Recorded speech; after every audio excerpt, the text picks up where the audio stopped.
Welcome, everyone. Today, we are looking at Topic 3 in your SS3 Physics series, Capacitors and Dielectrics.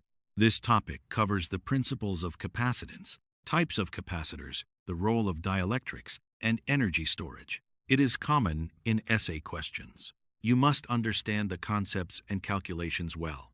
Pay close attention. Let us begin. First, let me explain what a capacitor is. A capacitor is a device that stores electric charge and energy. It consists of two conductors separated by an insulating material. The conductors are called plates. The insulating material is called a dielectric. When a voltage is applied across the plates, charge accumulates on the plates. One plate becomes positive, the other plate becomes negative. The capacitor stores energy in the electric field between the plates. Capacitors are used in many electronic devices. Understanding capacitors is essential for understanding electronics and circuits. Let us now examine capacitance in detail. Now let me explain capacitance. Capacitance is the ability of a capacitor to store charge. It is defined as the ratio of the charge stored on one plate to the potential difference between the plates.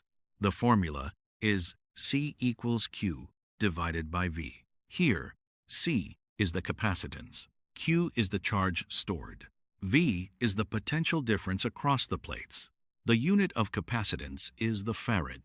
1 farad is equal to 1 coulomb per volt.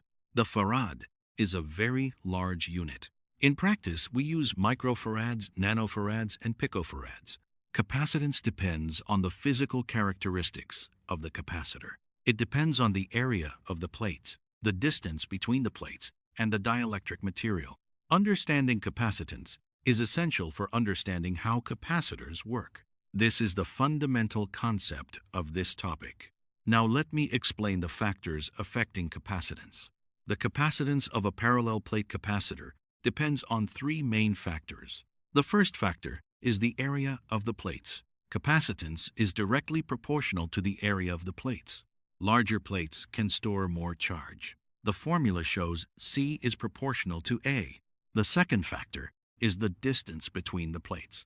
Capacitance is inversely proportional to the distance between the plates. Closer plates result in higher capacitance. The formula shows C is proportional to 1 divided by D. The third factor is the dielectric material between the plates. Capacitance is directly proportional to the dielectric constant of the material. The dielectric constant is a measure of how much the material increases capacitance. The formula is C equals epsilon times A divided by D. Here, epsilon is the permittivity of the dielectric. Epsilon equals epsilon naught times epsilon r. Epsilon naught is the permittivity of free space. Epsilon r is the relative permittivity or dielectric constant. Understanding these factors is essential for designing capacitors. These factors determine the capacitance of a capacitor. Now let me explain the types of capacitors.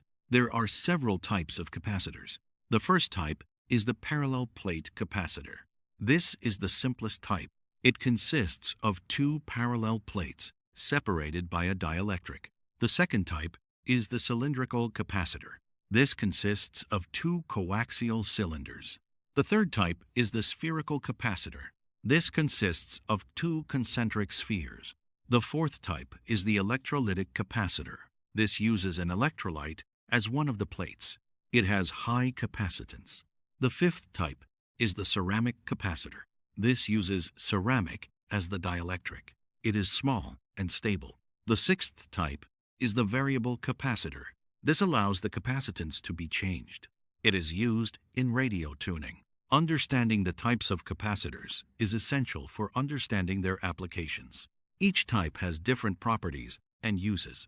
Now, let me explain dielectrics. A dielectric is an insulating material placed between the plates of a capacitor. It serves several important functions. First, it increases the capacitance. The dielectric constant determines how much the capacitance increases.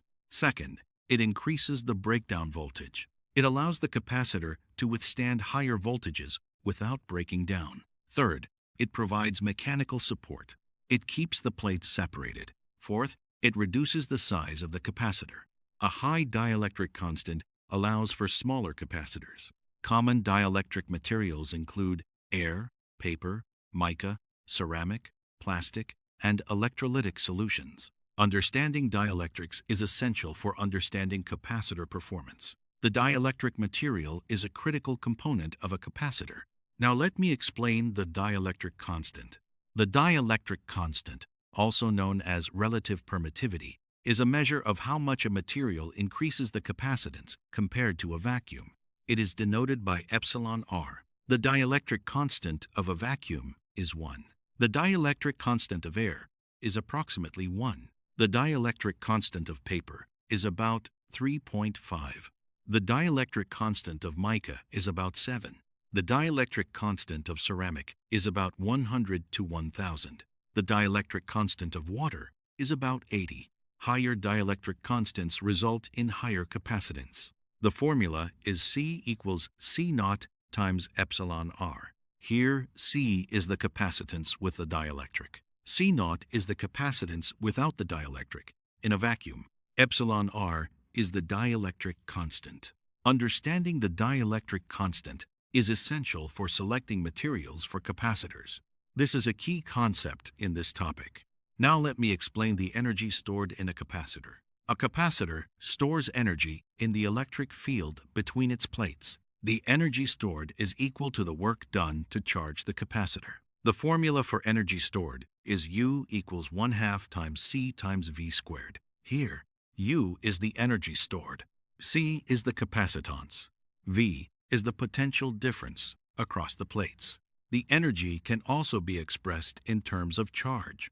The formula is U equals Q squared divided by 2C. The energy can also be expressed as U equals 1/2 times Q times V.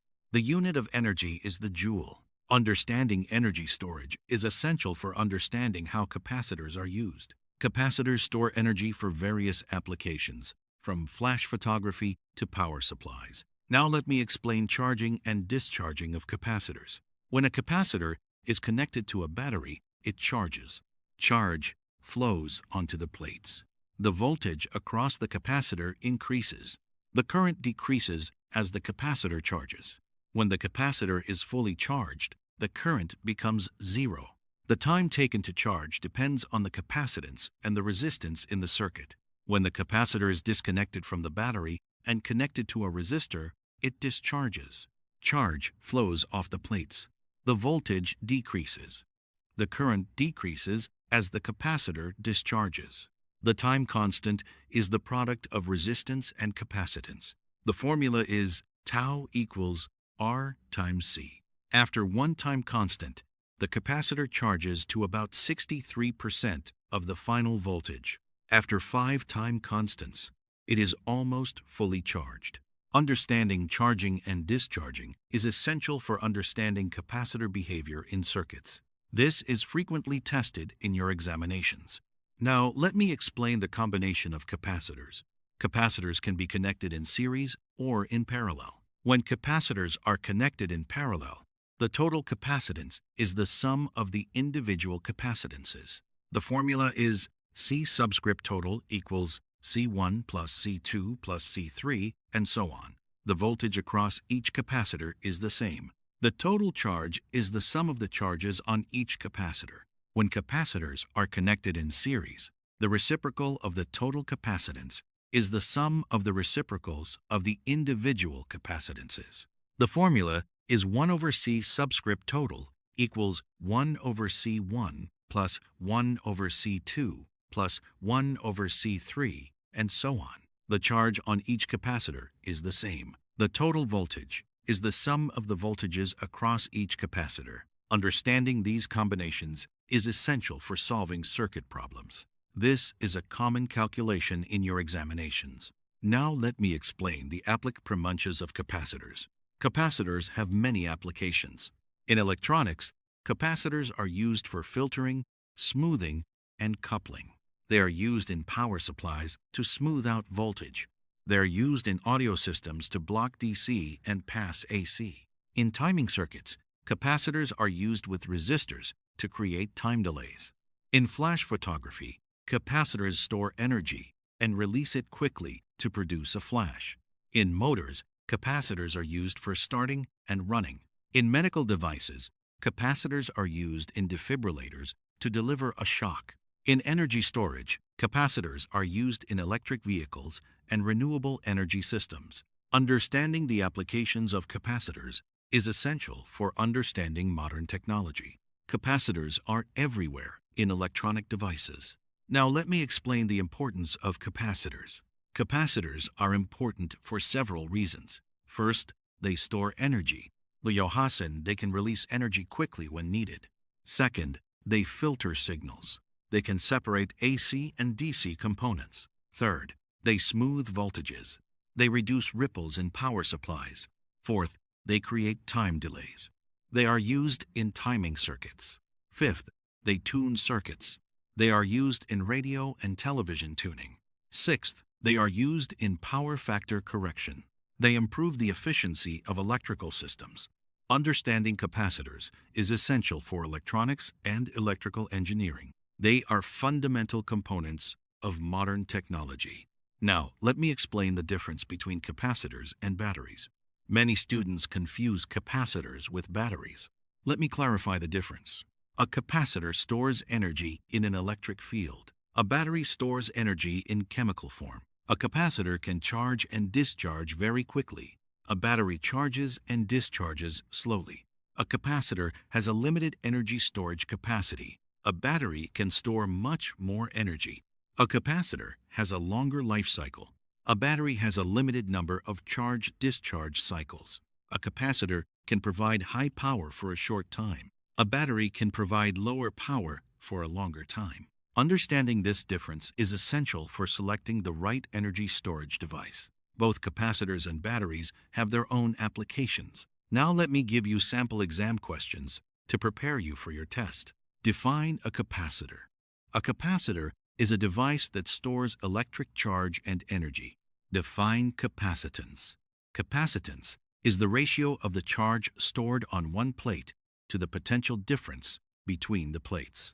State the formula for capacitance. C equals Q divided by V. State the factors affecting capacitance: the area of the plates, the distance between the plates, and the dielectric material. State the formula for energy stored in a capacitor.